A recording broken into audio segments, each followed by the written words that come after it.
Hi, this is Bobby Hester on behalf of ExpertVillage.com.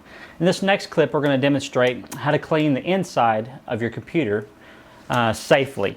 I like to use aerosol sprayers. There's several different kinds on the market, but they're a sprayer that doesn't have any moisture in it, and it's safe to spray onto electronics. There's a couple different versions. This one actually has like a CO2 type cartridge. It's not CO2.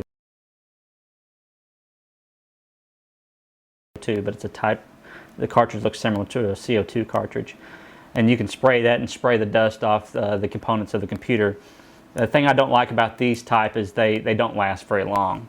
They wear out too quick. I prefer the larger cans that you can buy at any electronics store.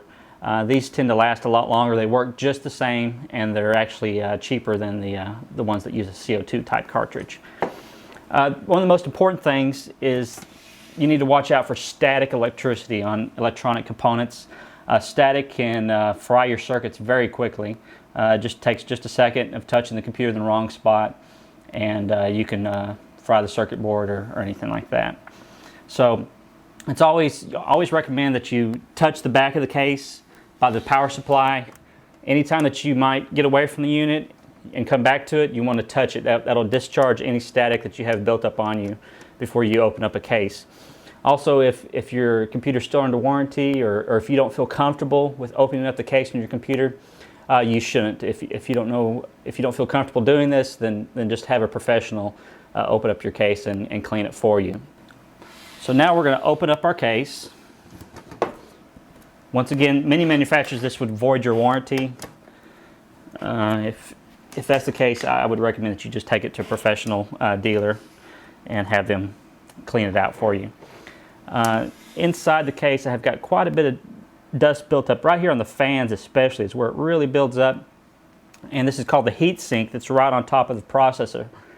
And if that gets clogged up with dust, your computer will overheat and possibly melt down the processor and cause all kinds of damage within the computer. So it's very important to keep the dust clear and clean of your computer, and it'll allow it to run a lot better too if you keep it clean. So we just take the sprayer, hold it back about 8 or 10 inches, and just get a few little blasts. It doesn't take much. And just work it around. This computer's not as bad as many I've seen, and just blow all the dust out. By doing this, your computer will continue to run cool and clean.